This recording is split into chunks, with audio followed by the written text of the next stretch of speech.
اعوذ باللہ من الشیطان الرجیم بسم اللہ الرحمن الرحیم۔ عزیزان من، آج جون 1975 کی 29 تاریخ ہے۔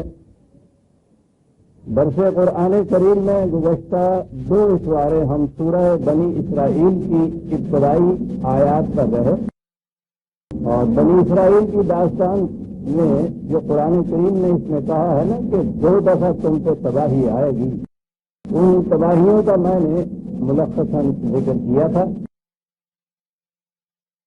پہلی تباہی مصر کے زمانے میں آئی، اور قریب 100 سال کہیے 80-90 سال کا درمیانی عرصہ ہے۔ وہ یہودیوں کو غلام بنا کر بابل لے گیا تھا، مرکزیت فنا ہو گئی، زبان تک ان کی بدل گئی، ان کے جو صحف تھے انبیاء کے وہ اس نے ضائع کر دیے۔ اور پھر اس کے بعد ایران کے شہنشاہ پہلے کیسرو، جنہیں ذوالقرنین بھی کہتے ہیں، خورس ان کے ہاں کہا جاتا ہے انہیں، اس کے بعد دارا، پھر تختہ، انہوں نے مدد کی ان کی، بابل کی غلامی سے ان کو رہائی دلائی۔ پھر ان کا ٹیمپل ہیکل سلیمانی اکثر نو اس کی تعمیر ہوئی، وہاں آ کے پھر یہ آباد ہوئے۔ یہ ایک الگ داستان ہے کہ انہوں نے پھر، جسے اب تورات کہا جاتا ہے، یا ان کے انبیاء کے جو صحف تھے، تورات اس کتاب کا نام نہیں جو حضرت موسیٰ علیہ السلام پر نازل ہوئی تھی۔ تورات مجموعہ ہے ان تمام صحف کا، ان چھوٹی چھوٹی کتابوں کا جو حضرت موسیٰ علیہ السلام سے لے کر حضرت عیسیٰ علیہ السلام سے پہلے تک کے انبیاء بنی اسرائیل پر نازل ہوئی تھی۔ ان تمام کے مجموعے کو عہد عتیق یا اولڈ ٹیسٹمنٹ جسے کہا جاتا ہے، وہ تورات نہیں ہے، وہ انبیاء کا مجموعہ ہے، انبیاء کی طرف نازل شدہ صحف کا مجموعہ ہے، اور اسی کو قرآن نے تورات کہہ کر پکارا ہے۔ ویسے صحف موسیٰ، صحف ابراہیم الگ بھی ذکر کیا ہے، تو وہ بھی ضائع ہو گئے تھے، ان کو انہوں نے اثر نو کیسے مرتب کیا یہ الگ داستان ہے۔ اوریجنل تورات یا وہ مجموعے جو ہیں وہ تو کہیں ہیں ہی نہیں، اس عبرانی زمان میں بھی نہیں تھے۔ بہرحال یہ دوبارہ بسائے گئے۔ اس کے بعد پھر انہوں نے اسی قسم کی سرکشیاں اختیار کی، تو پھر دوسری بار کی تباہی جسے قرآن نے کہا ہے، درمیان میں یہ چھوٹے چھوٹے حملے تو ان کے اوپر ہوتے ہی رہے، لیکن پھر آخری بار سن 70 عیسوی میں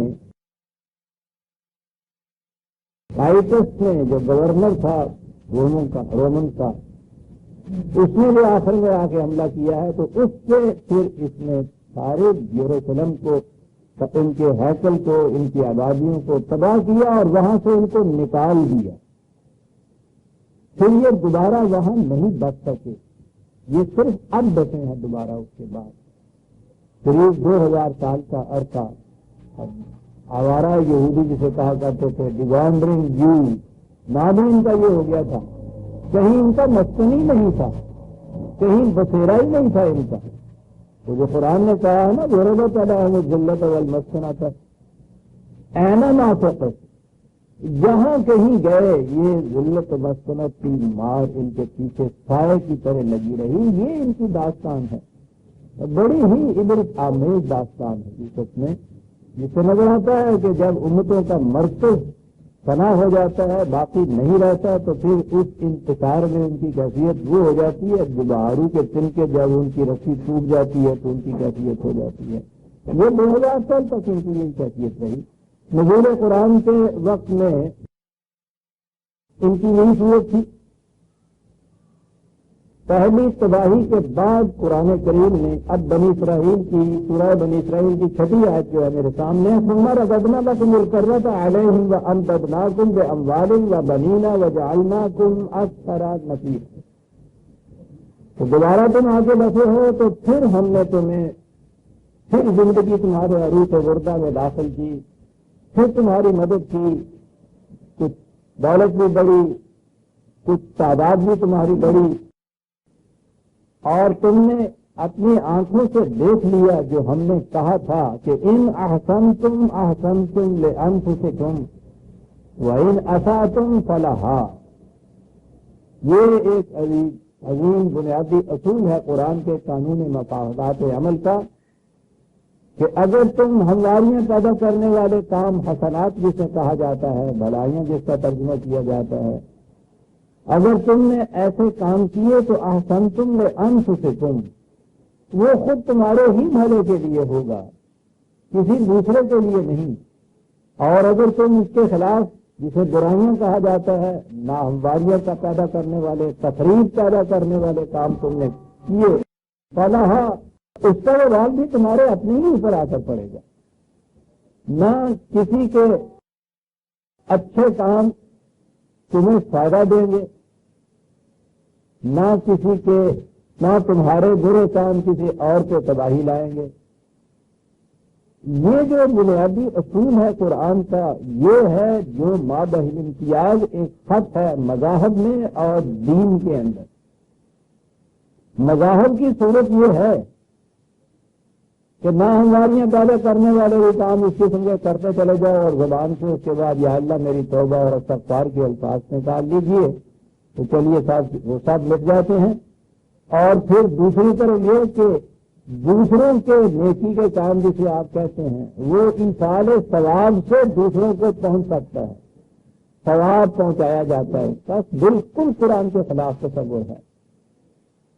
کام اپنا ہی ہے جس کی ذمہ داری کا جو اثر مرتب ہوتا ہے انسان کی ذات کے اوپر یا ایک قوم کے اوپر، یہ اپنی ہی نیکیاں اپنے کام آتی ہیں، کسی دوسرے کی نیکی کسی دوسرے کے کام نہیں آتی، نہ ہی کسی دوسرے کا گناہ جو ہے وہ اس کی پاداش دوسرے کو مل سکتی ہے۔ یہ بھی چیز غلط تھی کہ بنی اسرائیل کے آباء و اجداد میں سے انہوں نے سرکشیاں کی، جرائم کیے، قوانین خداوندی کی خلاف ورزی کی، تو اس کی وجہ سے اگلی قوم جو تھے ان کے گناہوں کی پاداش کی وجہ سے اگلی قوم، ان کی نسل در نسل 2000 سال تک تباہ و برباد ہوتی رہی، ان کے گناہوں کی وجہ سے نہیں۔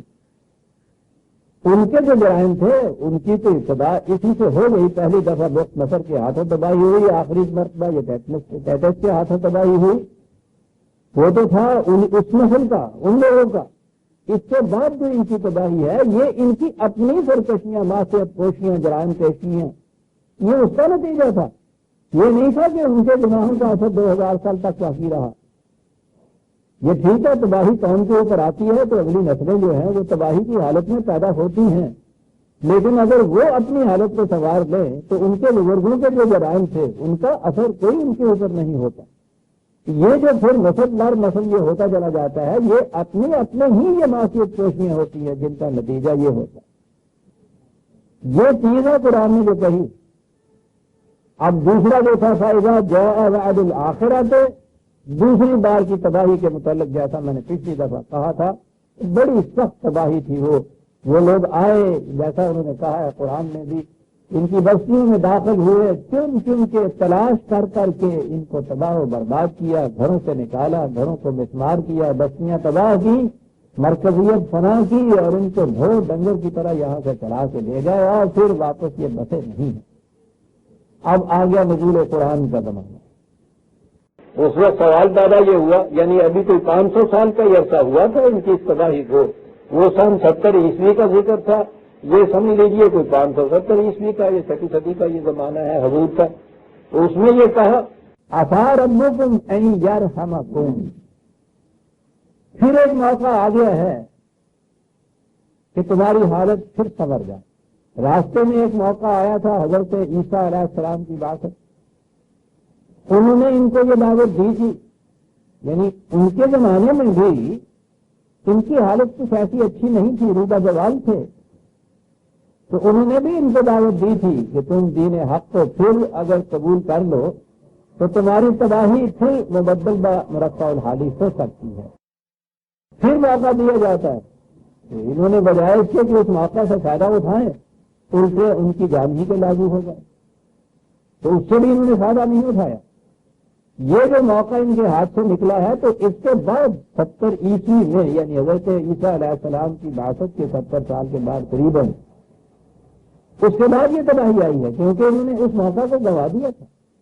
اب پھر 500 سال کی دشت وردی اور صحرا پیمائی اور ذلت و خواری کی زندگی بسر کرنے کے بعد قرآن نے کہا ہے کہ اب پھر ایک موقع آیا ہے تمہارے پاس، اس سے فائدہ اٹھا لو، تمہاری یہ رسوائیاں یہ تباہیاں ختم ہو جائیں گی۔ اور پھر یہ ہے کہ وَإِنْ عُدْتُمْ عُدْنَا، یہ 4 لفظ بھی بڑے خور طلب ہیں۔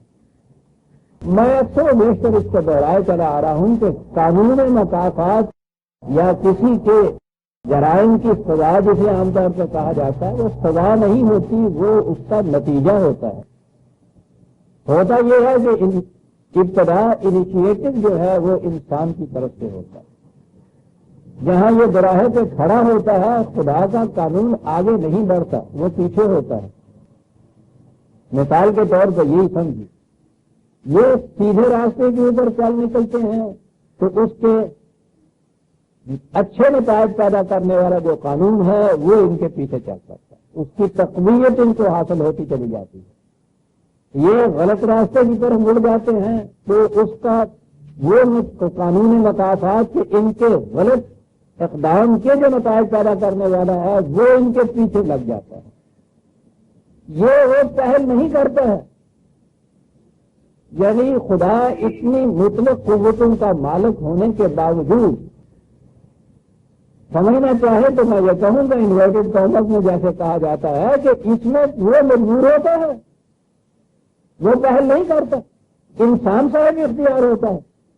اس جواہر کے اوپر جون سا یہ راستہ جیتا ہے اختیار کرے، جون سا یہ اختیار کرے گا اس کے پیچھے خدا کا اس قسم کا قانون آنے کے لیے چاہیے کہ مجبور ہو جائے گا۔ عظیم حقیقت ہی قرآن بیان کرتا ہے صاحب۔ ہم جو ہر بات خدا کی طرف منسوخ کر کے پہل اس کی طرف سے کراتے ہیں، قرآن کہتا ہے یہ غلط ہے۔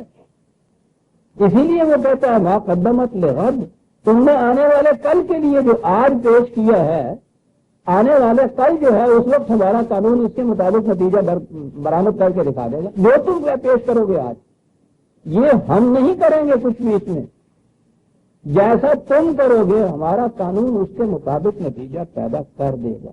اور پھر وہ میں نے جیسا کہا ہے کہ انیشیٹو لائز ود مین، جس قسم کا یہ قدم اٹھائے گا اس قسم کا قانون اس کے پیچھے چلے گا اور اس میں کبھی تبدیلی نہیں ہوگی۔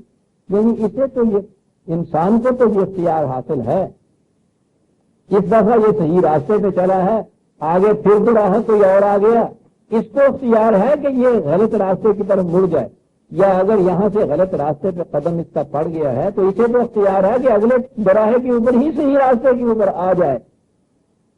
خدا نے یہ اپنے لیے نہیں رکھا ہے کہ راستے میں جی چاہے تو دوسرا قانون اس کے پیچھے لگا دے۔ لن تجد لسنت اللہ تبدیلا، ہمارے قانون میں تو تبدیلی نہیں ہوگی، یہ تبدیلیاں کر سکتا ہے اپنی اقدام میں اپنی روش میں۔ لن تجد لسنت اللہ تحویلا، یہ بھی نہیں ہو سکتا، یہ جب جی چاہے اپنا رخ موڑ سکتا ہے، ہم تو اپنا رخ بھی نہیں موڑ سکتے۔ چیزاں میں من یہ تصور خدا کا کہاں ملے گا، اور آپ دنیا کے کسی مذہب میں یہ تصور نہیں ملتا۔ یہاں وہاں ہر بات خدا کی طرف لوٹائی جاتی ہے، یہاں ابتدا ہی انسان سے ہوتی ہے، آغاز ہی اس سے ہوتا ہے۔ اس لیے کہا کہ پھر ایک موقع آ گیا ہے، یہ متم عدنا، دو لفظ ہیں سارے ساتھ۔ اگر پھر تم پلٹ گئے ہم بھی پلٹ گئے، اگر تم پلٹ گئے ہم تمہارے پیچھے پیچھے چلے، سیدھے راستے پہ چلو ہمارا قانون سیدھے راستے پہ چلے، تم پلٹ جاؤ گے یہ بھی پلٹ جائے گا، ہم پیچھے پیچھے چلے گے۔ یہ تم عدنا، واہ واہ۔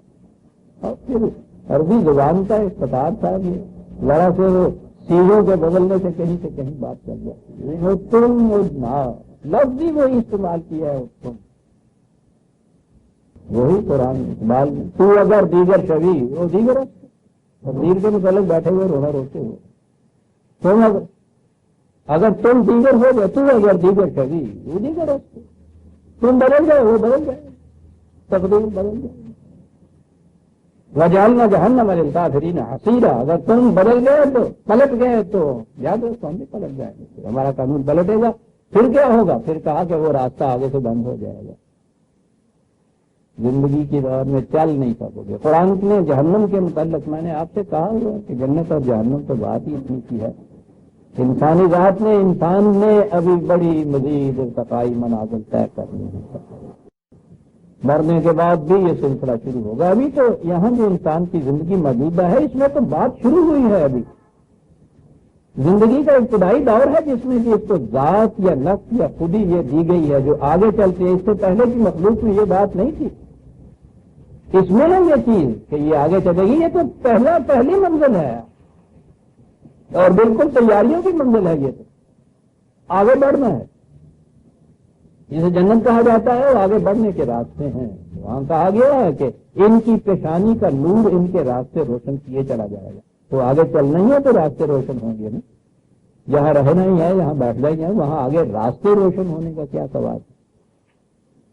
اور جہنم ہوگا کہ جہاں یہ اب آگے چلنے کا سلسلہ رک جائے گا، ان کی مزید ارتقائی منزل طے کرنے کے قابل نہیں رہے گی، ذات یہ رکاوٹ پیدا ہو جائے گی، اسی لیے جہنم کو جہیم کہا، جہیم کے معنی بھی ہے رک جانا، یہاں اس کے حسیر کہا ہے، حسیر کے معنی بھی ہے معصور ہو جانا جسے آپ کہتے ہیں، روک جس کے سامنے آ جائے آگے نہ بڑھ سکے، تو یہ ہے جہنم۔ لڑکا جیسے فیل ہو جاتا ہے اگلی کلاس میں نہیں جاتا، رک گیا، وہ حسیر ہے، وہ جہیم ہے، بس اتنا فرق ہے کہ یہاں بہرحال ابھی اس کا چانس ہوتا ہے کہ اس سال رک گیا ہے اگلے سال پھر آگے چل جائے، وہاں یہ چانس نہیں، پھر چانس اسی دنیا کے اندر، وہاں تو جو پروموٹ ہو گیا ہے وہ اس سے اگلی کلاس میں جا سکتا ہے، یہ بار بار نہیں یہ یہاں ہو سکتا، یہ دوہرایا ہے قرآن نے کہ دوبارہ نہیں یہ چیز ہو سکتا۔ تو یہی وہ چیز ہے جس سے یہاں کی زندگی اتنی قیمتی ہو جاتی ہے، اگر اس میں بھی سیکولر نظام کے تابع یا تصور زندگی کے مطابق ختم ہو جانا ہوتا تو وہ ٹھیک ہے، وہ آسان زندگی تھی، زیادہ مقابلے نہیں کرنے، لیکن جب یہ صورت ہے کہ آگے چلنے کے دروازے بند ہوں گے اور چانس دوسرا ملے گا نہیں اس کے بعد، آپ سوچئے ایک ایک لمحہ کتنا قیمتی ہے اس زندگی کا، تو پھر چانس دوسرا نہیں ہے۔ جہنم نے کہا کہ پھر حسیر ہے، یاد رکھو، پھر روک ہے، پھر معصور ہو جاؤ گے، وہیں کھڑے ہو جاؤ گے، اور پھر جو جسے عذاب علیم کہا ہے، دل کا درد، جگر کی سوزش یا گداز، وہ یہ ہے کہ وہاں یہ جو فرق پڑے گا آگے بڑھنے کا اور کھڑے رہنے کا، اس قدر جانگداز اور اذیتناک ہوگا کہ نگاہوں سے پردے اٹھ جائیں گے اور نظر آ جائے گا کہ یہ قیامت کیا برپا ہو گئی مجھ پر۔ یہاں تو ہمیں احساس نہیں اس کا ہوتا، ٹھیک آگے بڑھ کے تو کیا، کھڑے ہو گئے تو کیا، آنکھوں سے پڑے ہوئے پردے اٹھ جائیں گے، نگاہیں اتنی تیز ہو جائیں گی کہ وہ فولاد کی سلوں کے اندر سے آر پار ہو کے وہاں کے حقائق کو دیکھ لیں گی کہ کیا گزری، وَيَقُولُ الْكَافِرُ يَا لَيْتَنِي كُنتُ تُرَابًا، پیچھے جا کے کاش میں ایک ذی احساس انسان ہونے کی بجائے مٹی کا تودہ ہوتا تو کیا دیکھ تو نہ سکتا اپنی اس حالت کو، محسوس تو نہ کر سکتا اپنی حالت کو کہ کس عذاب میں ہوں، ایک کاش میں مٹی کا تودہ۔ سوچیے میزان من کہ یہ کیا چیز ہے، اس مجبوری کو آپ نے تو دیکھیے کہ یہ ساری چیزیں بالکل آئینہ کی طرح سامنے آ جائیں اور ان کے بدلنے کے اوپر پھر اختیار کوئی نہ ہو، ابدی جان، اور کیفیت یہ ہو وہاں کی کہ وہاں پھر چیز کے کہے کہ ایک کاش میں مٹی کا تودہ ہوتا اس انسان ہونے کی بجائے۔ یہ ہے چیز جسے جہنم کہیں، کہا کہ بہرحال تم اگر پلٹ جاؤ گے ہم بھی پلٹ جائیں گے، تو پھر تم جانتے ہو کہ جہنم جہاں روز پیدا ہو جائے راستے میں وہ کیا کیفیت ہوتی ہے، اور ہم تو انتظار اس کا کرتے ہیں۔ ہم کیا کرتے ہیں، ہمارے سامنے تو جہنم کا بھی وہ تصور ایسا دیا ہو جیسے وہ پولیس والے مارا کرتے ہیں، 10-20 وہ ہوتی ہے کہ اللہ یہ بجنو ہوتا ہے، لڑکایا ہوا ہے، وہاں کمی ادھیڑی جاتی ہے، اس قسم کا کوئی تصور قبر میں ہوتا کیا ہے، یہ مردہ اکیلا ہوتا ہے، جانے بھاگنے کا راستہ بھی نہیں ہوتا، وہاں کہتے ہیں بھیج دیتے ہیں وہ فرشتے سے۔ یہ تصور بہرحال ان عوام کو سمجھانے کے لیے کہہ لیجیے کہ ان لوگوں نے یہ تصور پیدا کیا ہے، لیکن جب ذرا ذرا سطح اونچی ہوتی ہے تو پھر اس تصور سے تو کچھ آدمی حاصل نہیں کرتا۔ تو تصور یہ ہے جو قرآن نے کہا، کہا کہ اب پھر موقع آ گیا ہے. اب آگے دیکھیے موقع آ گیا ہے کیا کہ ان ھذا القرآن یہدی للتی ہی اقوم. اب قرآن کا نزول ہو گیا. یہ اس راستے کی طرف رہنمائی کرتا ہے. اقوام کا صیغہ یہاں آیا ہے جس سے زیادہ متوازن محکم مضبوط سیدھی راہ کوئی اور ہے ہی نہیں. لو پھر ایک موقع آ گیا. اقوام صراط مستقیم کے وہیں سے یہ قامہ کے معنی ہوتا ہے کھڑے ہونا. اور میں نے کہا تھا کہ کھڑا وہی ہو سکتا ہے کہ جس کا توازن برقرار رہے. تو غلط ہم ذرا سی لفظ آ گئی لڑکھڑا گیا گر پڑا, چکر آ گیا گر پڑا, اس میں ہوتا کیا ہے توازن نہیں صحیح رہتا. کوئی چیز کھڑی نہیں رہ سکتی اگر اس کا توازن صحیح نہ ہو. یہ اس مادے سے یہ قرآن نے یہ الفاظ لیے ہیں سارے. اور یہاں تو اقوام ہے بہترین اعتدال اور توازن پیدا کرنے والا زندگی کے اندر. انسانی صلاحیتوں کے اندر اگر توازن ہو تو اس کو طب کی اصطلاح میں بھی تندرستی کہتے ہیں. صحت کی ڈیفینیشن یہ ہے. پرانے دور میں طب کے اندر 4 خلطیں ہوتی تھیں انسان کے اندر. ان 4 خلطوں کے اندر توازن یا اعتدال کا نام تندرستی تھا. اب آگے بڑھیے اگر سائیکالوجی کے اعتبار سے تو انسان کے اندر مختلف صلاحیتیں ہیں. غصہ بھی ہے اور ہمدردی کا جذبہ رحم بھی ہے. یعنی اس قسم کی صلاحیتیں ہیں انسان کے اندر. ان صلاحیتوں کے اندر توازن برقرار رکھنا جو ہے یہ ہے انسان کی زندگی کی صحت. جسم کی صحت نہیں, انسان کی زندگی کی صحت. توازن برقرار ہے. یہ کس طرح سے رہتا ہے؟ یہ جو اقدار خداوندی ہیں جنہیں صفات خداوندی کہا جاتا ہے ان کی نمود اپنے اندر ہوتی جائے. صفات خداوندی بھی اس لیے وہ خدا کی صفات مکمل ترین صفات کہلاتی ہیں کہ اسماء الحسنہ کہا ہے قرآن نے. وہ صفات جس میں اعتدال اور توازن اپنی انتہا تک پہنچا ہوا ہے پھر خدا ہو جاتا ہے. جتنا یہ توازن اور اعتدال انسانی صلاحیتوں کے اندر بڑھتا چلا جائے گا اتنا ہی یوں کہیں گے قرآن کے الفاظ میں کہ قرب خداوندی حاصل ہوگا. خدا تو کہیں بیٹھا ہوا نہیں ہے کہ فزیکلی اس کے قریب ہو جائے گا. یعنی جس قسم کی اس کی ذات کے اندر ان کے نمود ہے صفات کی اس کی بھی یہ کیفیت ہوتی چلی جائے گی. یہ صبغت اللہ ہوگا, یہ خدا کا رنگ ہوگا جس سے اس سے زیادہ حسین رنگ کوئی نہیں ہے. انسانی ذات کی صلاحیتوں میں توازن اور اعتدال پیدا ہوتے جانا یہ قرآن کی روح سے ہو سکتا ہے. اقوام وَيُبَشِّرُ الْمُؤْمِنِينَ الَّذِينَ يَعْمَلُونَ الصَّالِحَاتِ أَنَّ لَهُمْ أَجْرًا كَبِيرًا. اور یہی مجدہ اجافہ سنا دیتا ہے, خوشخبریاں دے دیتا ہے ان کے لیے کہ جو اس کی صداقتوں پر ایمان لاتے ہیں اور یعملون الصالحات. یہ وہی صلاحیت سے یہ لفظ ہے. اس کا مادہ ہی سواد نام سے ہے ان کا. عمل صالح جن کو آپ کہتے ہیں وہی صلاحیت وہ کام جو ان کی صلاحیتوں کو تقویت پہنچائیں, بیدار کریں اور پھر یہ اقدار خداوندی کے تابع ہیں تو ان میں وہ توازن پیدا کرے, وہ اعتدال پیدا کرے, اقوام بناتا چلا جائے ان کو بھی. ان کے لیے اس امر کی خوشخبری ہے ان لہم اجرن کبیرہ. کہا یہ نہیں ہے کہ بخشائش کے طور پہ ملا گا, اجر ہے, معاوضہ ہے, نتیجہ ہے ان کاموں کا. یہ بخشش نہیں. ہمارے ہاں تو زبانوں میں جو الفاظ رائج ہو جاتے ہیں بڑے معنی خیز ہوتے ہیں. لفظی بخشش ہوگی کہتے ہیں ہمارے. دعا یہ ہوتی ہے اللہ بخش دے, خدا بخش.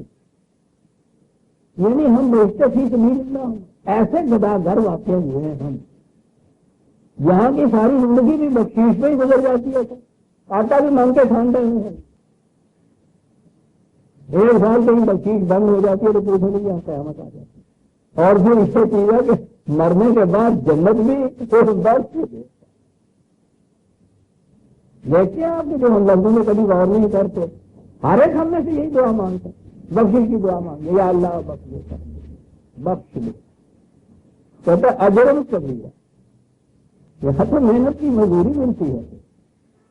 جواب تو ماں کانو یا ملوم ہے جنت کے نکل. جو کچھ تم نے کیا تھا بس اس کا نتیجہ تمہارے سامنے مرتب ہو کے آ گیا. اس کا کرم اتنا ہی ہے کہ وہ لا یضیع اجر المحسنین، ضائع نہیں ہونے دیتے کسی کا اجر. غلط معاشرے میں تو یہ ہوتا ہے نا کہ محنتوں کے اجر ضائع ہو جاتے ہیں، بلا محنت کے بخشش کے طور پہ عطیات ملتے ہیں. یہ غلط موازنہ ہو گیا. یہی ہوا یہ کہ جہاں نہ کسی کو بے گناہ پکڑا جائے، نہ بخشش کے طور پہ یوں ہی کچھ ملے، ہر ایک کو اس کے کام کا صحیح نتیجہ مل جائے، محنت کی صحیح مزدوری مل جائے. یہ ہے خدا کا نظام. اجرم کبیرہ وان الذین لا یؤمنون بالآخرۃ اعتدنا لهم عذابا علیم. اور جو زندگی کو پھر اسی دنیا کی زندگی سمجھ لیتے ہیں، آگے بڑھنے کے لیے کچھ نہیں کرتے. اس طالب علم نے فیصلہ کر لیا کہ میں نے آگے بڑھنا ہی نہیں ہے، اب جو جیوے آئے سال بھر کر لیجیے اس کے ساتھ. تو میاں بچہ بیٹھا کرو، کسی وقت کو دہرایا کرو، کوئی ہوم ٹاسک کیا کرو. کسی نے فیصلہ کر لیا ہے کہ نہیں صاحب میں نے تو آگے بڑھنا ہی نہیں ہے. تو یہ جو ہے جسے سیکولرزم کہتے ہیں، یہ نظریہ ہے کہ آگے پڑھنا ہی نہیں. گدے زندگی اسی دنیا کی زندگی ہے، آگے کچھ ہے ہی نہیں. ایک نظریہ ہے، آپ اس کو بدل لیجئے اور اس کے بعد پھر راوی ایش لکھتا ہے جو چیزیں ہیں کرتے کرتے جائیے. سیدھی سی بات ہے. یہ بچہ جس نے پہلے کچھ کر دیا میں نے آگے پڑھنا ہی نہیں ہے، تو ٹھیک ہے، سارا وقت اپنا کھیل دور اس میں گزارے. اس نظریے کو سیکولرزم کہتے ہیں. یہ الگ بات ہے کہ ایک قوم تو وہ ہے کہ جو ایرانیہ یہ کہتی ہے کہ ہاں زندگی اسی زندگی ہے، جسے آپ کفر کہتے ہیں، جسے آپ یہ جھوٹ کہتے ہیں، یقین کہتے ہیں، سارے یہ وہ کہتے ہیں. دوسرے وہ بھی ہیں جس میں ان میں ہم شامل وَمِنَ النَّاسِ مَن يَقُولُ آمَنَّا بِاللَّهِ وَبِالْيَوْمِ الْآخِرِ وَمَا هُم بِمُؤْمِنِينَ. زبان سے یہ کہتے رہیں گے کہ ہاں ہاں صاحب ٹھیک ہے، ہم بڑے نہیں لکھے گئے، باقی نہیں ہونا ہے، میں نے تو یہ بننا ہے، میں نے وہ بننا. وَمَا هُم بِمُؤْمِنِينَ. دل میں اس نے فیصلہ کیا ہوا ہے کہ ٹھیک ہے دل دو ان کو. يُخَادِعُونَ اللَّهَ وَالَّذِينَ آمَنُوا. دھوکہ دیتے ہیں ماں باپ کو بھی، گھر والوں کو بھی. یہ بچے فیصلہ یہ کیا ہوا کہ پڑھنا نہیں ہے، زبان سے کہتا ہے کہ نہیں سر ٹھیک ہے بڑے گے سب ٹھیک ہے. وَهُمْ عَذَابٌ عَلِيمٌ. بڑا دردانہ عذاب ہوتا ہے ان کے لیے. ساتھ کوئی چھوڑو اس کے بعد جو ندامت ہوتی ہے وہ بھی تو ہے نا، زبان سے کہتا چلا جائے.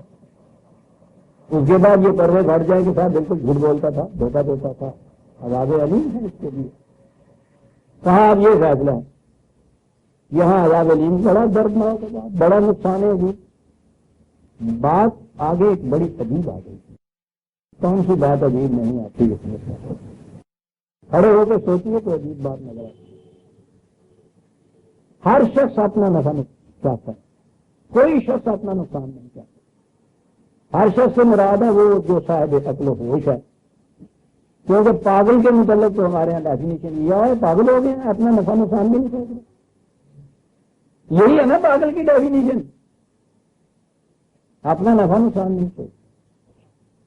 بات تو یہ روزمرہ کی ہے، ہم صبح سے شام تک 100 بار یہ بات کہتے ہیں. کبھی سوچا بھی ہے کہ نفع کس کو کہتے ہیں، نقصان کس کو کہتے ہیں؟ ہمارے ہاں تو معیار ہے نا نفع نقصان کا. جس بات میں یہ دنیاوی مفاد ہمیں حاصل ہو جائیں وہ ہوا نفع، جس میں ہمیں یہ نہ حاصل ہو وہ ہوا ہمارا نقصان. وہ جو میں مثال دیا کرتا ہوں کہ سخت بھوک کے عالم میں آپ کے سامنے وہ خواب آ جائے پلاؤ کا نہایت اعلیٰ درجے کا پکا ہوا، لپٹ کے آپ اس کی طرف جائیں گے، لقمہ اٹھائیں گے. اگر کان میں کسی نے کہہ دیا کہ یہاں اس کے اندر غلطی سے ہی صحیح نمک کی جگہ سنکھیا پڑا ہوا ہے، آپ وہ لقمہ منہ میں لے جائیں گے؟ کبھی پھینک دیں گے، بھوکے مر جائیں گے، اسے نہیں کھائیں گے. دیکھا آپ نے معیار کیا ہوا؟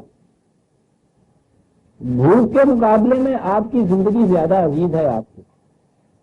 آپ نے بھوک کا جو تکلیف تھی اسے برداشت کر لیا، یہ نقصان اٹھا لیا.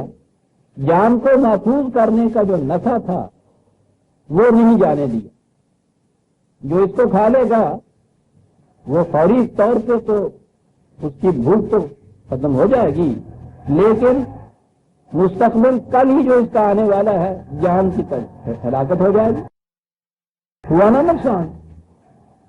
تو یہ کیا ہوا؟ امیڈیٹ گین تو اس کو فوراً ہو گیا، اس کے کھانے سے فوری فائدہ تو اس کو ہو گیا کہ بھوک کے عذاب سے بچ گیا. ذرا لانگ ٹرم جو جسے کہتے ہیں ہم تھوڑا سا آگے دیکھنے والی بات جو ہے، آپ نے دیکھا اس میں کتنا نقصان ہوا؟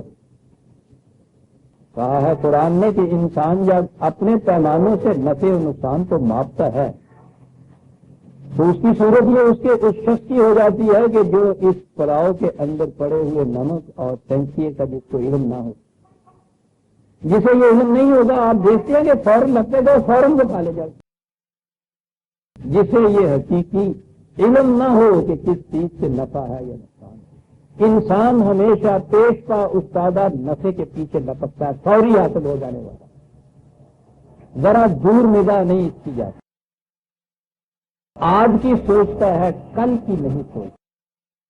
کہا انسان کو اگر اس کی اپنی حالت پہ چھوڑ دیا جائے تو اس کی تو کیفیت یہ ہوتی ہے کہ یدعو الانسان بالشر دعاءہ بالخیر، یہ وہ مستقبل کے منافع کو چھوڑ کر جو فوری حاصل ہونے والا نفع اس کے ذہن میں ہوتا ہے اس کی طرف لپکتا ہے، اور در حقیقت اس کے لیے کتنے نقصان نفع کیوں نہ ہو، اس کی آنکھ یہ دیکھتی نہیں ہے۔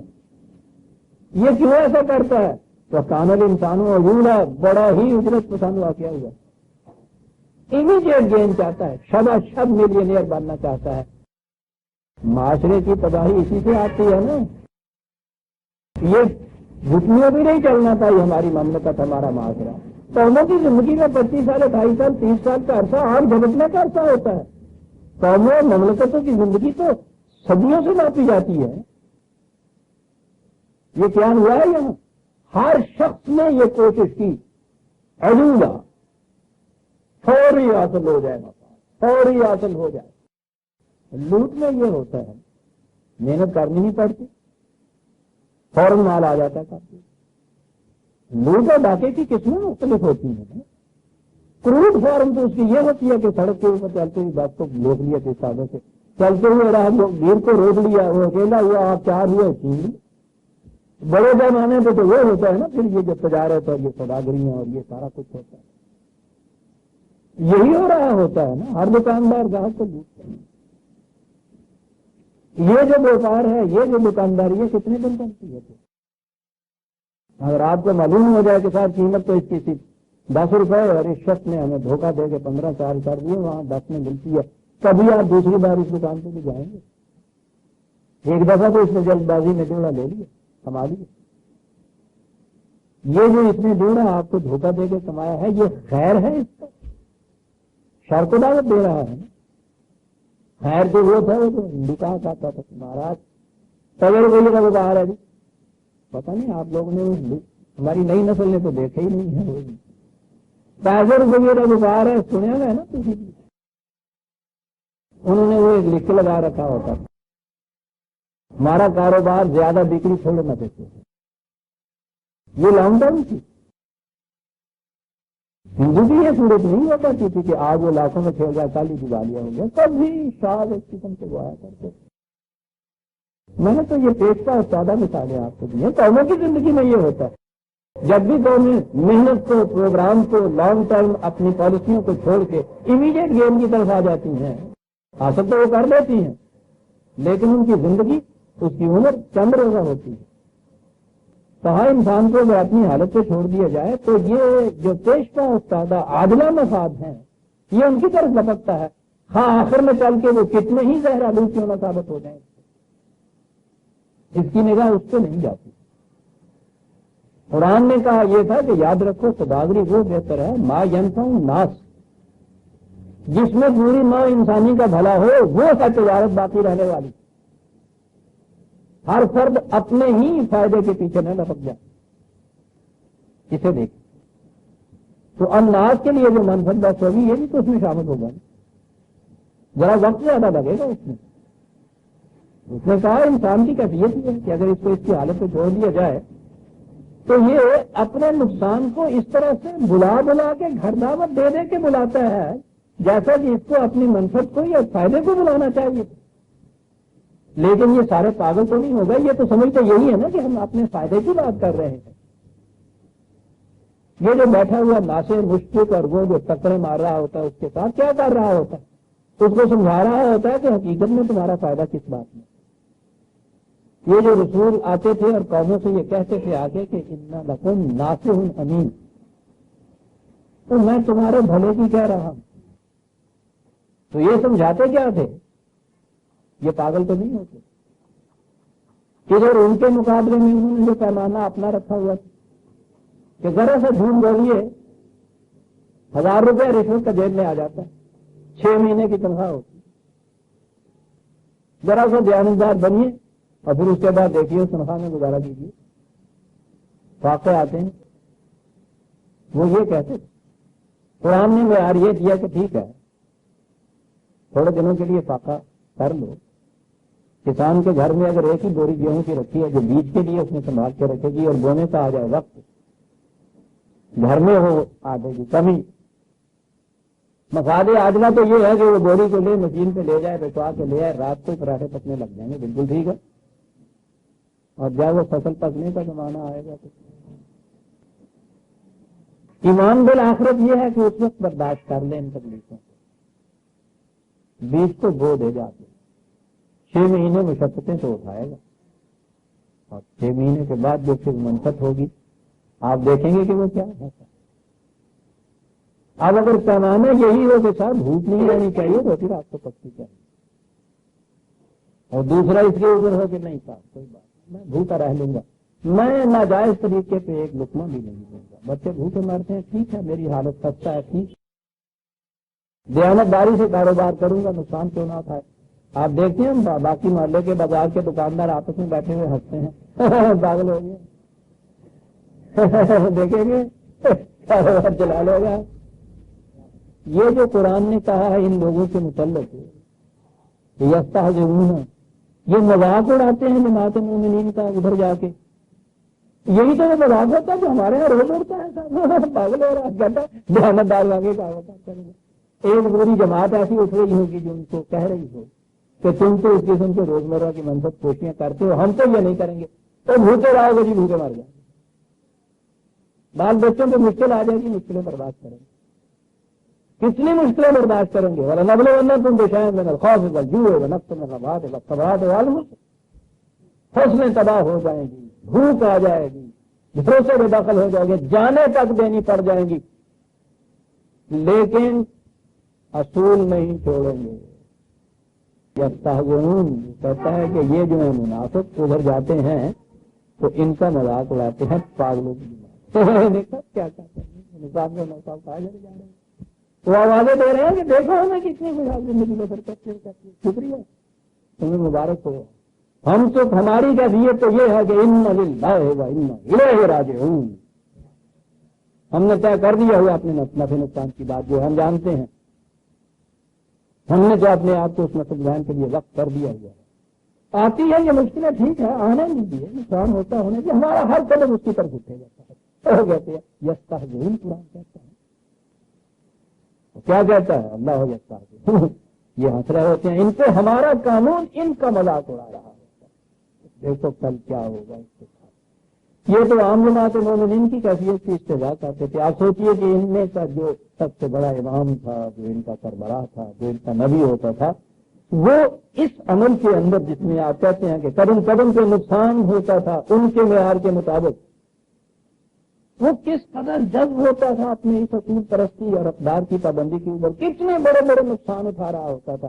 آپ نے کبھی اس کو سوچا جو قرآن کہتا ہے کہ یہ لوگ کہتے ہیں انہ لمجنون، پاگل ہو گیا ہے، تو یہ پاگل پن کیا تھا؟ اس کا پاگل پن یہی تھا کہ دنیا کے معیاروں کے مطابق، عقل مندوں کے مطابق جس چیز میں نقصان ہی نقصان نظر آتا ہے، یہ اس میں فائدہ ہی فائدہ اپنا دیکھتا تھا۔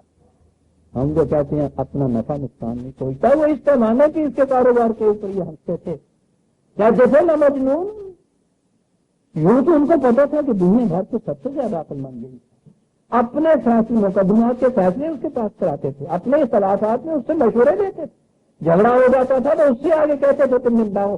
عقل کی تو کیفیت یہ تھی کہ یوں مانتے تھے، یہ کیا کہا انہوں نے، تو پاگل ہے یہ، تو یہ دیوانگی یہ نہیں تھی کہ وہ سچ میں مینٹل کیس ہو گیا تھا، وہ یہ تھا پیمانہ ان کا، جس پیمانے کے مطابق وہ سمجھتے تھے کہ کیا ہو گیا اس کو، ہم کہتے ہیں سارے ملک کی مملکت تمہیں ہم دیکھتے ہیں، ساری دنیا کی دولت دیتے ہیں تمہیں، بہترین چیزوں کا انتخاب کر لو بابا. یہ چار لفظ تم کہتے ہو کہ یہ مٹی کے بت جو ہے یہ کسی کام نہیں آتے، یہ کہنا چھوڑ دو. ہوتا ہی کیا ہے؟ تو سب چیزوں کے اوپر ہاتھ مارتا ہے اور بھوکا رہتا ہے، گالیاں کھاتا ہے، پتھر کھاتا ہے، وہ جہان ہو جاتا ہے، 82 جنگیں لڑتا ہے، ایسا نہیں چھوڑتا. یہ پاگل نہیں کہیں گے تو اور کیا کہیں؟ قرآن کہتا ہے کہ ہاں ہے یہ دیوانگی، وہ دیوانگی جس میں 1000 فرزانگیاں قربان ہو جائے. للمؤمنین عاقبۃ الدار.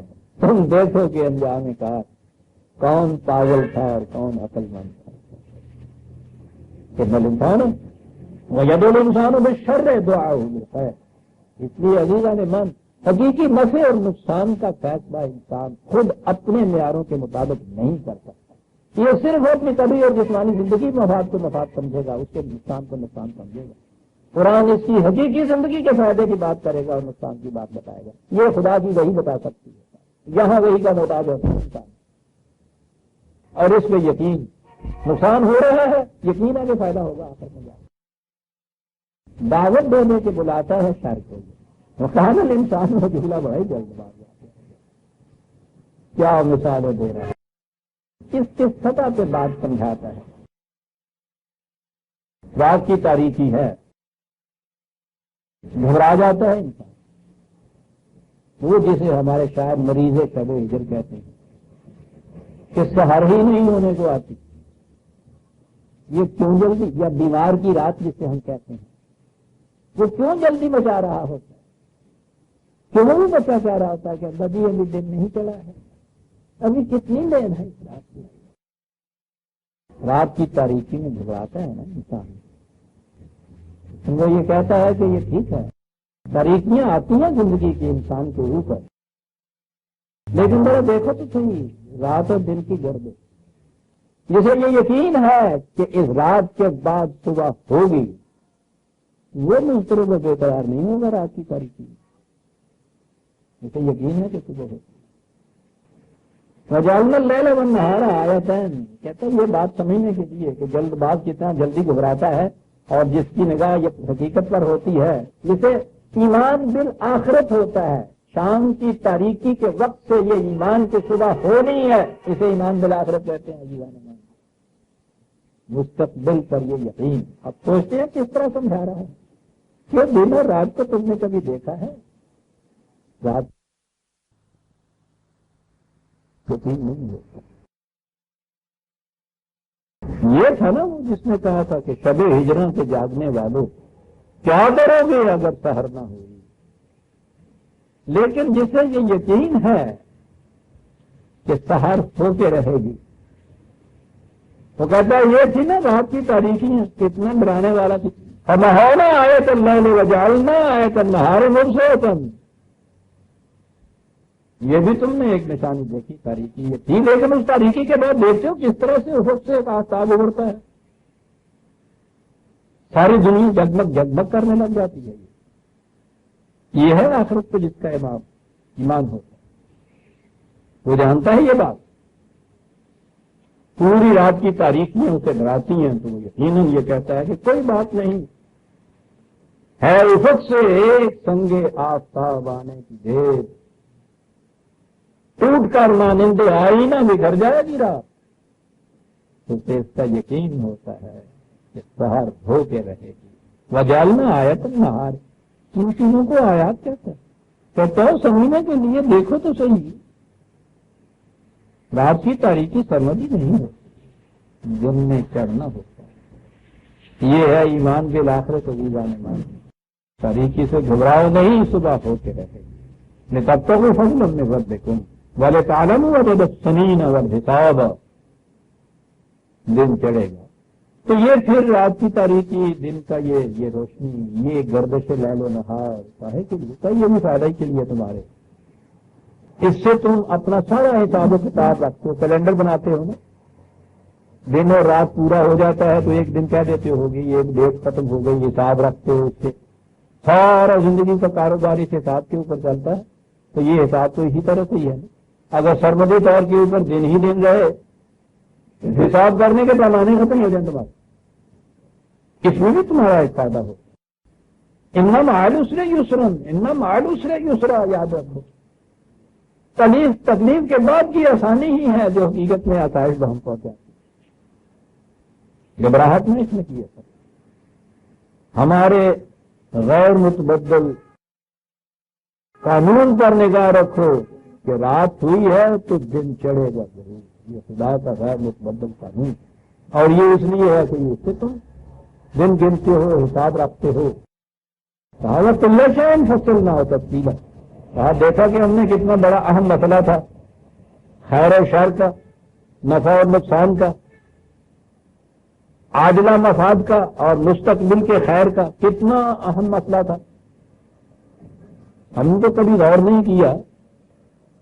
فلاسفر سے پوچھیے اس مسئلے کو، پلیٹو سے بھی آگے بلکہ سوکریٹس کے وقت سے پہلا سوال یہ سامنے آیا کہ گڈ کسے کہتے ہیں، یول کیا ہوتا ہے، خیر کسے کہتے ہیں، شر کیا ہوتا ہے، نفع کسے کہتے ہیں، نقصان کیا ہوتا ہے. 2500 سال کی تو تاریخ فلسفے کی ہمارے سامنے ہے. آج تک فیصلہ نفع و ضرر کر نہ سکا. اب بھی نہیں یہ کسی چیز پہ پہنچے. اضافی یا ریلیٹو تو ہے ہی کہ ماپنے کا پیمانہ رکھ کے، جیسا ایک شخص دکاندار کی لاگت 10 روپے آتی ہے، 12 روپے میں بیچے گا، کہے گا نفع ہوا، 8 میں بیچے گا نقصان ہوا. یہ تو اضافی ہے. لاگت بدل جائے گی، نفع نقصان بدل جائے گا. کئی اور فیکٹرز آ جائیں گے. عام طور پہ مندا آنے والا ہے، معلوم ہو جائے گی اگلے سال اس پہ ٹیکس لگنے والا ہے. 10 روپے کی چیز 5 روپے بھی وہ بیچ جائے گا، کہے گا اس میں بھی فائدہ ہوا. یہ ریلیٹو کہلاتے ہیں. فلسفہ یا مفکرین جو ہیں نفع نقصان کے یہ ریلیٹو یا اضافی پیمانے تو ان کے سمجھ میں آئے. مطلق خیر، مطلق شر،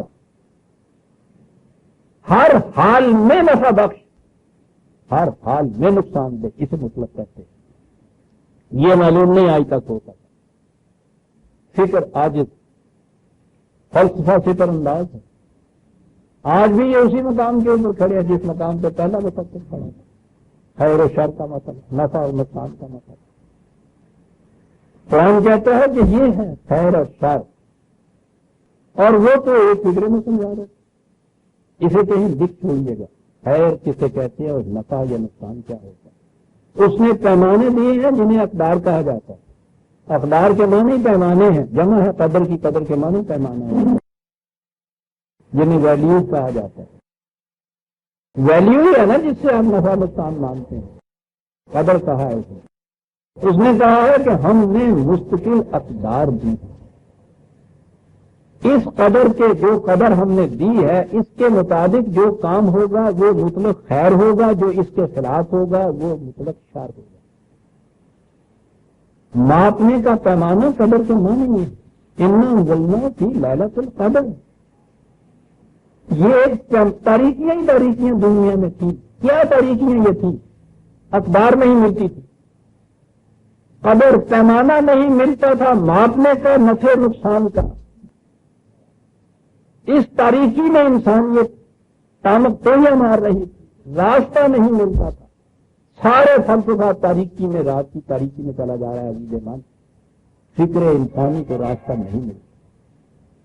زیادہ سے زیادہ ان کی یہ کیفیت جو قرآن نے کہا ہے کلما عدالہم متوفیہ واذا اظلم علیہم قاموا، وہ ذرا ایسی کہیں آگ روشن ہوتی ہے، تھوڑی سی جگنو کسی چمک جیسے ہوتی ہے، بجلی کی چشمک جسے کہتے ہیں. اس میں ہوتا ہے 2 قدم تک یہ چلتے ہیں، اس کے بعد وہ گم ہو ہوتی ہے، پھر اسی اندھیرے کے اندر.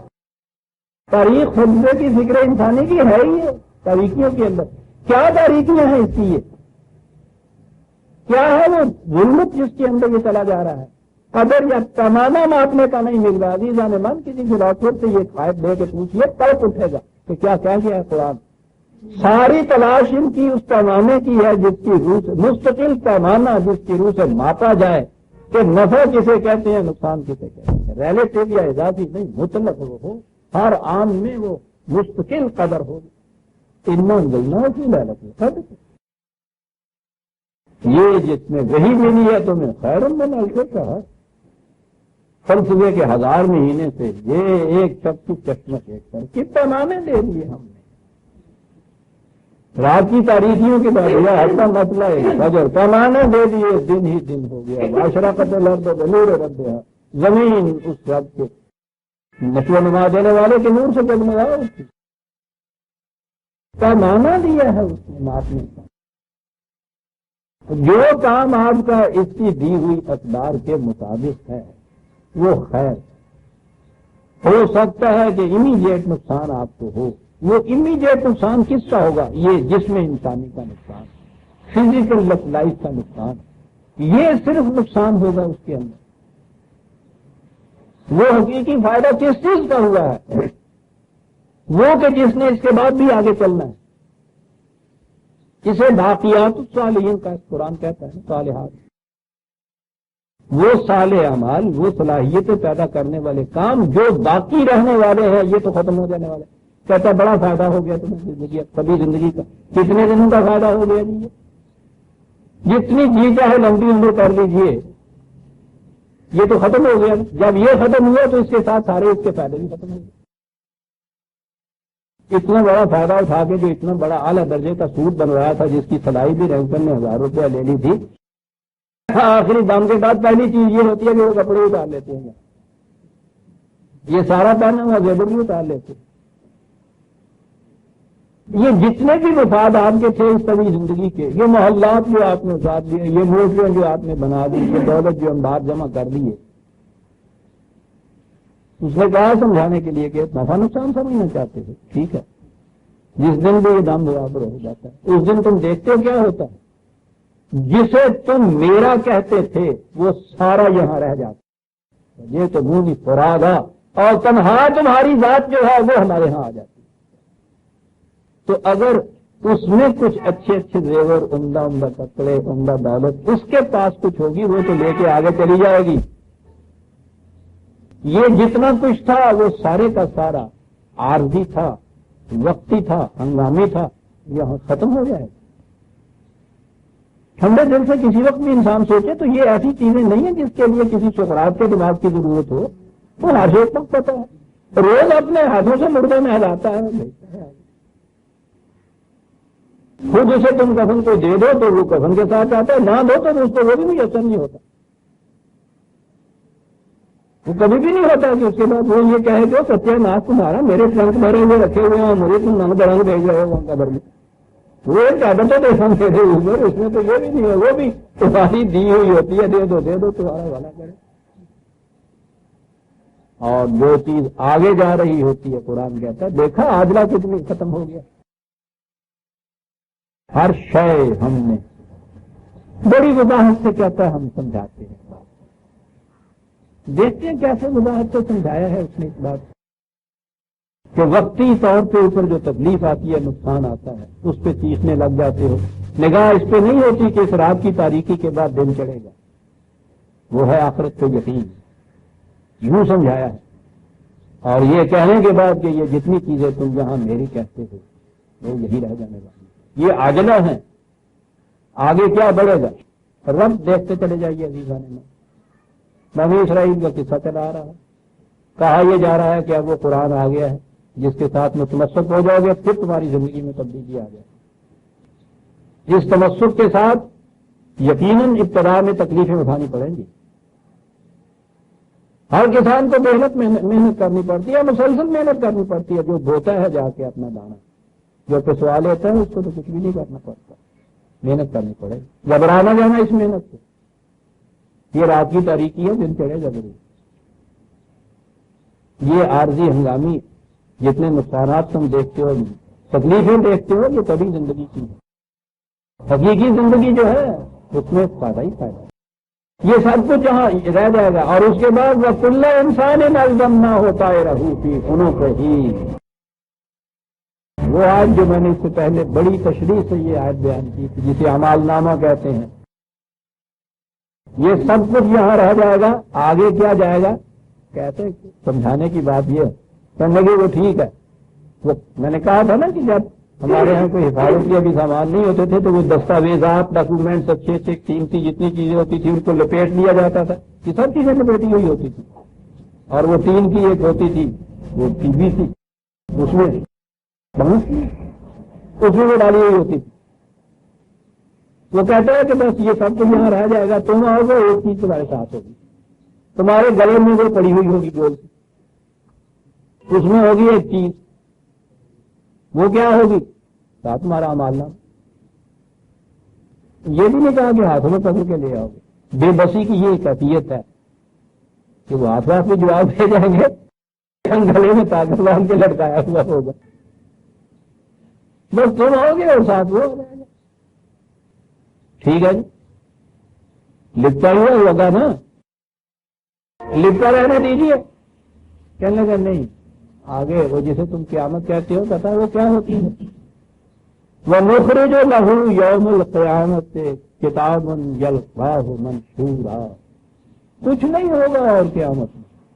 یہی جو تم نے یہاں لپٹا کے رکھا ہے نا تاکہ دنیا کی نگاہوں سے اوجھل رہے کہ اس دستاویز میں کیا رکھا ہے, لکھا ہے, اس یہ کاریگری تم نے کی تھی, کسی کو نہیں بتایا تھا کہ یہ لپٹا کے میں نے کیا رکھا ہے. شاید گھر والوں سے بھی تم نے اس کو اوجھل ہی رکھا تھا.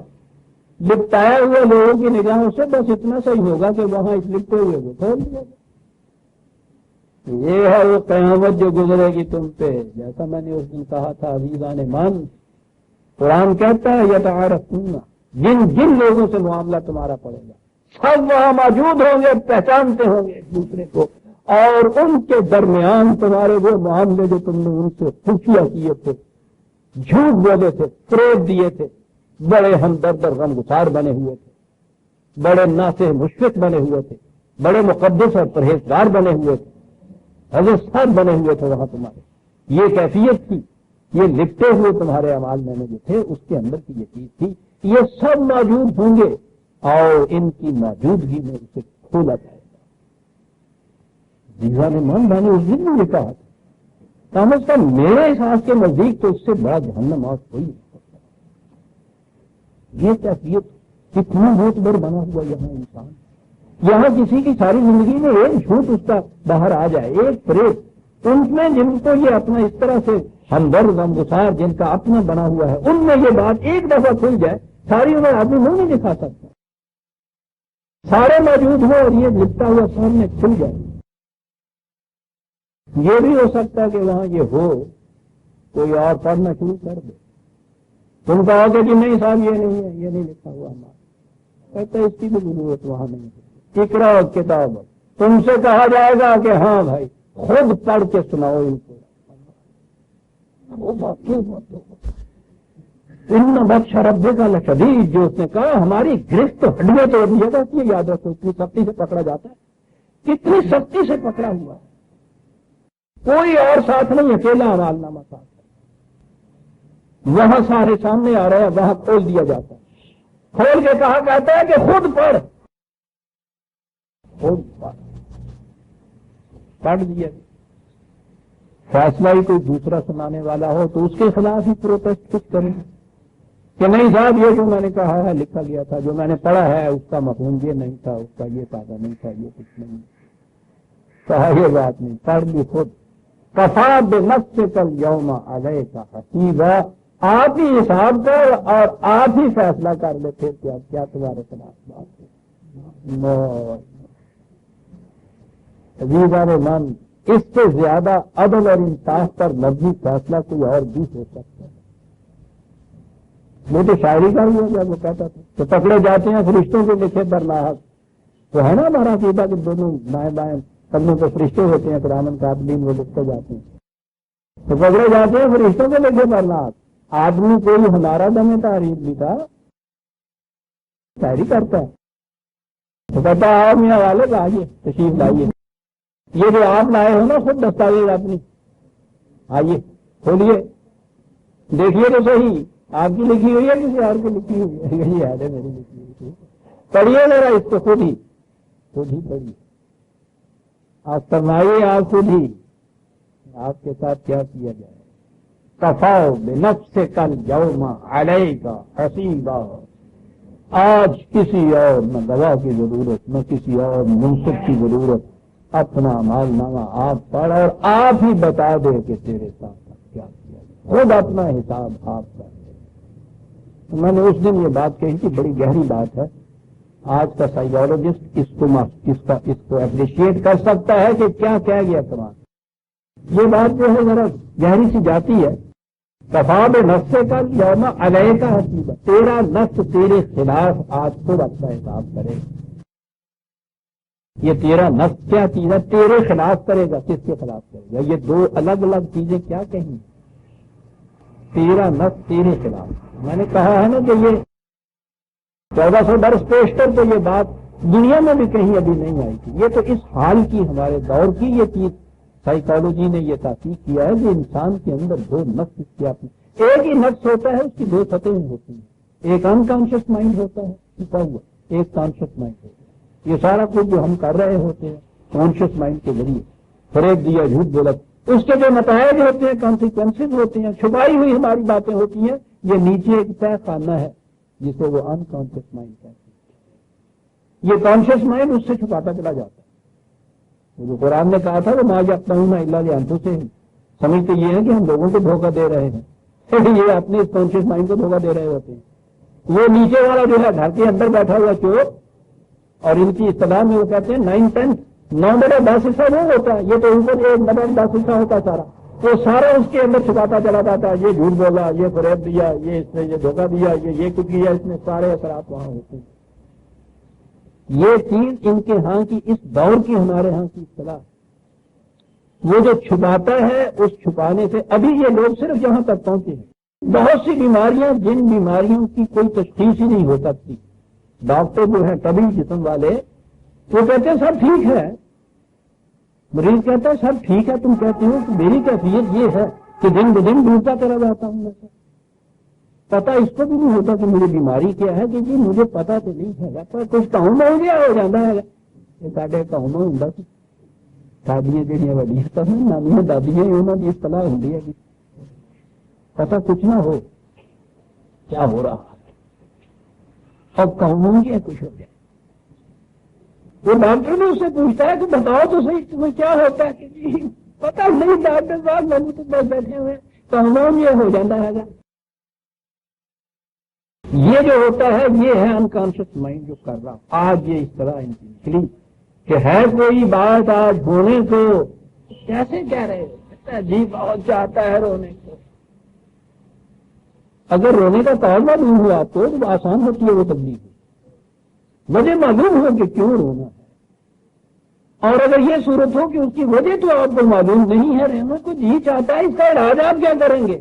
یہ انکانشیس مائنڈ کے اندر کے تاثرات ہوتے ہیں. وہ خود تسکین خاطر کر رہے ہیں مگر دل ہے کہ بیٹھا جا رہا. تسکین خاطر کانشیس مائنڈ کی ہو رہی ہوتی ہے. وہ جو دل بیٹھا جا رہا ہوتا ہے، وہ جو اندر چھپائے ہوئے راز ہیں، یہ یہاں تک آپ کی یہ موجودہ سائیکالوجی پہنچ چکی ہے. یہ سائیکو اینالیسسٹ کرتا اتنا ہے. ایک طریق انہوں نے ایجاد کیا ہے، اس کے کانشیس مائنڈ کو نشہ پلائے بغیر معاف کرتا ہے.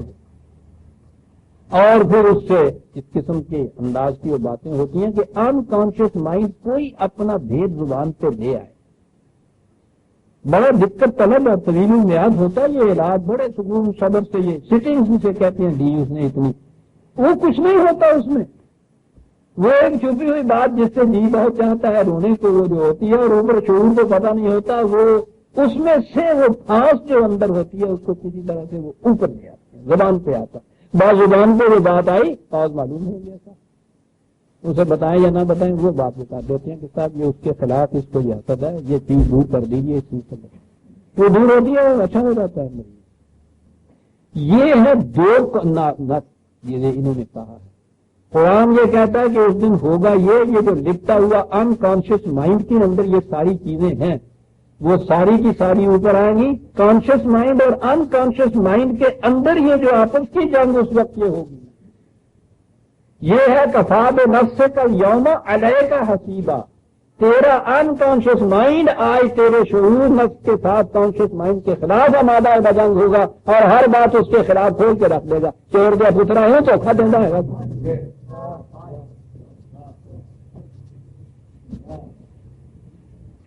عزیز قرآن ہے، قرآن دعویٰ یوں ہی نہیں کر دیا تھا کہ جاؤ ساری دنیا کے مفکرین کو بلا کے لے آؤ. اور ان سے کہو کہ اس کی ایک صورت کے مطابق صورت بنا کے دے. 1400 سال پہلے کے مفکرین تھے، آج نہیں یہ چیز ہوتا. کون یہ دو لفظ عزیزان ایمان آج سمجھ میں آنے لگے ہیں، ان کی بدولت انہوں نے یہ تفصیل کی ہے کہ یہ انسان کا نفس تیرے خلاف گواہی دے گا. کس کے خلاف؟ کون؟ یہ تو ایک ہی ہے. آج انہوں نے بتایا کہ یہ کیا لکھتا ہوا کھلتا کیسے ہے، کھولتے ہیں یہ اصطلاحیں ہیں ان کی. یہ جو ڈوئل پرسنالٹی جسے کہتے ہیں، یہ دو نفسوں. Unconscious mind discloses the secrets of the conscious mind, یہ ہے یہ سارا سائیکو انالیسس. تو یہ تو اتنے لمبے پروسیس کے بعد کہیں ایک آدھ چیز باہر لاتے ہیں. اور اگر یہ سارے کا سارا انکانشیس مائنڈ ابھرے اور کانشیس مائنڈ سامنے ہو اور انکانشیس مائنڈ یہ کچھ کرنا شروع کرے، اس میں جو جسٹیفیکیٹری ریزن دیتا ہے نا دھوکہ دینے کے بعد کہ نہیں اس کی ضرورت تھی مجھے، اس بات کی بات نہیں، دھوکہ نہیں ہے، یہ بات آج نہیں کرتی ہے، اور میری ضرورت اس سے زیادہ ہے، اس نے اتنا کچھ رکھا ہوا کیوں ہے صاحب، یہ ٹھیک ہے. کانشیس مائنڈ یہ کچھ کرتا ہے تو یہ تاثرات وہ اندر رکھا جاتا ہے. وہ یہ کہتا ہے اسے یہ کہا کہ دھوکہ دیا تھا تو نے، بات یہ تھی درمیان میں، اصل میں یہ صورت تھی تمہاری. باہر سے تو کوئی گواہ آیا نہیں، انکار کیسے کر جائے گا؟ یہ ہے کفاؤ بنفسک الیوم علیک حسیب. علیہ ہے، علیہ عربی زبان میں اس مخالفت کے لیے آتا، لام فائدے کے لیے آتا ہے. وہ یہ زبان ہے تیرے خلاف، تیرا انکانشیس مائنڈ تیرے شعور کے خلاف اٹھ کے حساب کر رہے، خود حساب کر رہا ہے، کچھ نہیں. لہذا من اہتدی فانما یہتدی لنفسہ من ضل فانما یضل علیہا. جو بھی صحیح راستہ اختیار کرتا ہے وہ اپنی اس ذات کے لیے، اس نفس کے لیے ہی صحیح راستہ اختیار کرتا ہے. یہ اس کے اندر نفس شعوری اور غیر شعوری کے اندر تضاد نہیں واقع ہوتا، کنٹراڈکشن نہیں دونوں میں ہوتی، دونوں ہی دوست ہوتے ہیں. لے نفسے ہی اپنے لیے تو من ضل فانما یضل علیہا، اور جو وہ غلط راستے اختیار کرتا ہے وہی علیہا یہاں آ گیا، دیکھیے وہی علیہ آ گیا ہے، وہ اس کے خلاف کر رہا ہوتا ہے. کہیں باہر کی کوئی دنیا کی بات نہیں ہے، اپنے ہی اندر سارا کچھ ہو رہا ہوتا ہے. اور پھر وہ جو آیتیں پیش کر دیتے ہیں کہ صاحب خدائی گمراہ کرتا ہے، خدائی ہدایت دیتا ہے. من اہتدی فانما یہتدی لنفسہ، جو بھی صحیح راستہ اختیار کرتا ہے اپنے نفس سے. ومن ضل فانما یضل علیہ، جو غلط راستہ اختیار کرتا ہے وہ اپنی نقصان کرتا ہے. اور اسے یاد رکھیے ولا تزر وازرۃ وزر اخری، ہمارا قانون یہ ہے کوئی بوجھ اٹھانے والا کسی دوسرے کا بوجھ نہیں اٹھا سکتا. نہیں، کس کا وہ شعوری نفس اس کے شعوری نفس کے حق میں آگے گواہی دے گا؟ سواری وہ تو اپنا ہی ہے، دونوں کسی غیر کا اس میں ہے ہی نہیں. کوئی بوجھ اٹھانے والا کسی دوسرے کا بوجھ نہیں اٹھائے. عزیزان ایمان، یہ ساری مذہبی پروہتوں کی بنائی ہوئی ساری باتیں، بیجو مردے کے بعد یہ سارے کچھ. قرآن یہ کہتا ہے خود تو پہلے حصہ کچھ لگا لیتے ہیں کہ یہ تو مسجد کا حصہ، کہ قبرستان کا حصہ، باقی وہ مردے کا حصہ. قرآن کہتا ہے کہ پہلے حصے لگا کے پہلے وہ تو وہ لے جاتے ہیں. یہ جو کہتے ہیں نا کہ ہم پوسٹ ماسٹر ہیں، یہ پٹائیں گے پارسل کہنے دیں، یہ اپنے گھر لے جانے پہلے یہ حصے لگا لیتے مسجد کا حصہ ہے قبرستان. پتہ نہیں اب بھی حصے لگتے ہیں یہ نہیں، ہمیشہ ہماری زندگی میں یہ سب چیزیں ہوتی تھی اسی طرح سے، یہ لگتے تھے مردے کا حصہ لے جاتے کچھ نہیں تھا. لا تزر وازرۃ وزر اخری. عزیزان من لکھ کے لگا رکھیے یہ ساری، کوئی بوجھ اٹھانے والا کسی دوسرے کا بوجھ نہیں اٹھانا. اور پھر یہ بھی بات نہیں ہے کہ ہم یہ کچھ بتاتے نہیں ہیں، بغیر بتائے ہوئے ہی ہم وہی ماری پوری جانی ہے سارے میں. بالکل نہیں یہ ہوتا. وما كنا معذبین حتی نبعث رسولا، کبھی کسی کو ہم ہلاک نہیں کرتے تاوت تک کہ پیغام پہنچانے والا ان کے اندر نہ آ جائے، بتا نہ دے کہ یہ راستہ ادھر جاتا ہے، یہ راستہ ادھر جاتا ہے. یہ تو ضرور ہوتا کہ ہم یہ نہ بتاتے کہ تمہارے صحیح نفس کے فائدے کی چیز کیا ہے، نقصان کی چیز یہ ہے. چھوڑ دیتے ہم پلاؤ میں سنکھیا ڈال کے، بتانے والا ہوتا کوئی نہ، اور اسے تم کھا کے ہلاک ہو جاتے. اور ہم یہ کہتے کہ تمہارا اپنا کرنا ہے، وہ کہتا میرا اپنا کرنا کیا ہے. مجھے کس نے بتایا تھا کہ اس کے اندر لا ہے؟ کہتا ہم بھیجتے ہیں پہلے جو بتاتے ہیں، ٹینکی والا پلاؤ تو تمہیں باورچی نے بتایا، یہ بتا رہا تھا کہ حرام کی کمائی کا پلاؤ جو ہے اس سے زیادہ ہلاکت انگیز ہے جو سینکیے والا ہے، اس کا مداوع تو پھر بھی کوئی ڈاکٹر شاید کر لے، وقت کے اوپر آ جائے تو لے لے جو خالی کرا دے کہ یہ جو تم نے کر دیا یہ تو نفس غیر شعوری کی تہوں میں چلا گیا، وہاں سے نہیں نکلے گا، یہ بتا کے ہم پھر یہ نگراں ہوتا ہے۔ بس بس بھی اور بارش بھی کچھ تھم گئی ہے جانے ہاں مرنے کے بعد پلاسٹک پڑے دوسروں کے لیے یا میری بہن یہ جو آپ یہاں جیتے جی پڑھ رہی ہوتی ہیں اور میں سو رہا ہوتا ہوں، یہ آپ کا پڑھا ہوا تو مجھے فائدہ دے رہا ہوتا وہ جی سنیے، یہ تو بعد کی بات پھر کریں گے، یہ آپس میں بیٹھے ہوئے کی بات ہے نا، ایک کمرے میں دوسرے کمرہ، اور یہ مردہ بھی نہیں ہوتا، میں تو سو ہی رہا ہوتا ہوں، تو آپ دوسرے کمرے میں سوئے ہوئے میرے کو کوئی فائدہ نہیں پہنچا سکتی اس قرآن کا جو آپ پڑھ رہی ہوتی،